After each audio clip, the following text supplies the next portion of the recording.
Hello learners, welcome you all on our YouTube channel Success with Economics. Chapter 4 statistics economics का या class 11th का chapter 4 के MCQ हम करेंगे। Question number first है, निम्नलिखित में से कौन सा वर्गीकरण का उद्देश्य है। क्लासिफिकेशन ये चैप्टर है। इसमें क्लासिफिकेशन का मेन पर्पस क्या है? आंकड़ों को सरल बनाना, आंकड़ों को संक्षिप्त बनाना शॉर्ट फॉर्म में, आंकड़ों को कंपैरिजन के योग्य बनाना। डी सभी। हम आंकड़ों को डाटा को क्लासीफाई इसलिए करते हैं ताकि वो इजी हो जाएं, छोटे रूप में हो जाएं और उनका कंपैरिजन इजीली हो जाए। तो ऑप्शन डी इसका ठीक आंसर रहेगा। उसके बाद है, जब आंकड़ों का वर्गीकरण समय के आधार पर किया जाता है ना, नाम से क्लियर है, जब क्लासिफिकेशन अकॉर्डिंग टू टेम्पोरल या टाइम के अकॉर्डिंगली किया जाता है तो उसका आंसर क्या रहेगा? समय अनुसार वर्गीकरण। किसी तथ्य की वह विशेषता जिसे संख्याओं में बांटा जाता है, संख्याओं के रूप में जिसको लिया जाता है, दैट इज़ वेरिएबल, चर उसको बोलते हैं। कोई भी फैक्ट है आपके पास जिसको अगर हमने न्यूमेरिकल फॉर्म में ले लिया उसको वेरिएबल बोलेंगे।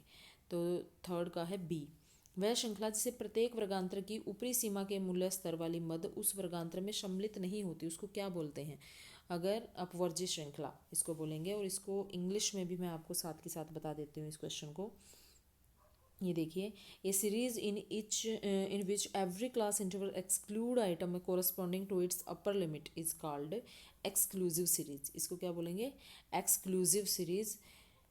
एक्सक्लूड कर दिया ना, ये देखिए, एक्सक्लूड, एक्सक्लूसिव, बिल्कुल क्लियर है। तो हिंदी में जिसको समझ नहीं आ रहा है एक बार इंग्लिश में देख लें तो आपको बिल्कुल देखो, एक्सक्लूड और एक्सक्लूसिव सीरीज है। यहाँ से भी ये ट्रिक है छोटी सी इसको याद करने की, नहीं तो इसको हिंदी में बोलेंगे अपवर्जी श्रृंखला। ठीक है, ये याद कर लेना आप। उसके बाद है क्वेश्चन नंबर 5, खुले सिर वाली श्रृंखला यानी कि ओपन एंड सीरीज कौन सी सीरीज होती है जिसमें पहले वर्ग की निचली सीमा नहीं दी होती, या फिर अंतिम वर्ग की ऊपरी सीमा नहीं दी होती, या फिर दोनों दोनों ही होते हैं। ओपन एंड सीरीज में पहले वाले की निचली सीमा नहीं होती, यानी कि जैसे हम ये बोल देते हैं ना 0 से 5, तो 0 से 5 नहीं होता, वहाँ ऐसे मिलेगा 5 से कम। या फिर हम ऐसे बोल देते हैं ना 5 से 10, तो वहाँ 5 से 10 नहीं मिलेगा, वहाँ मिलेगा 5 से अधिक।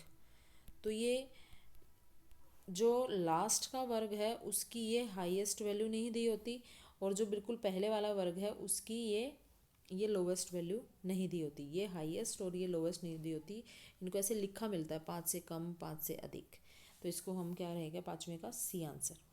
उसके बाद है क्वेश्चन नंबर 6, मध्य मूल्य ज्ञात करना है। मध्य मूल्य यानी कि मिड वैल्यू निकालने के लिए मोस्ट इंपॉर्टेंट है और बिल्कुल आसान है। मिड वैल्यू निकालने के लिए क्या फॉर्मूला रहेगा? L1 + L2/2, D option. उसके बाद है क्वेश्चन नंबर 7, अनुमेलन विधि के द्वारा कौन सा चिन्ह 5 की आवृत्ति को प्रकट करता है? कौन सा चिन्ह 5 की आवृत्ति को, ये इसको ऐसे 5 बोलते हैं, इसको 1 2 3 4 5 ऐसे होता है। अगर मैं कहूँ 7 बनाओ तो कैसे बनाना है? 1 2 3 4 5 6 7 ऐसे होता है ये।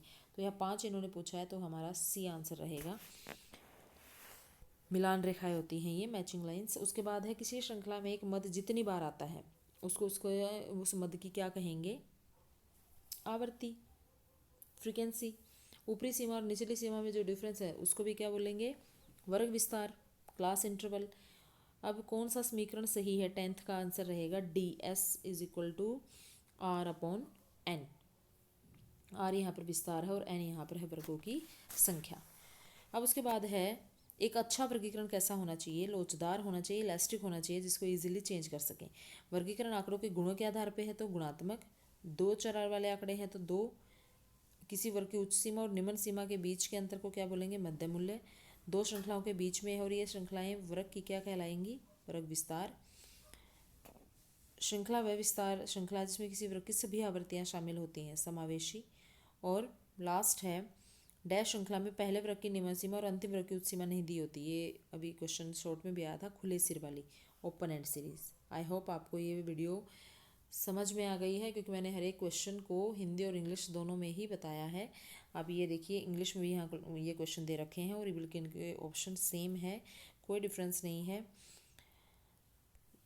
हिंदी और इंग्लिश मैंने दोनों ही मेथड यूज़ करके आपको बताया है। आप जब हिंदी वाले क्वेश्चन जब ये मेरे समझोगे तो आपको इंग्लिश में इजीली समझ आ जाएंगे, क्योंकि मैंने एक्सप्लेन हिंदी और इंग्लिश दोनों में ही किया है।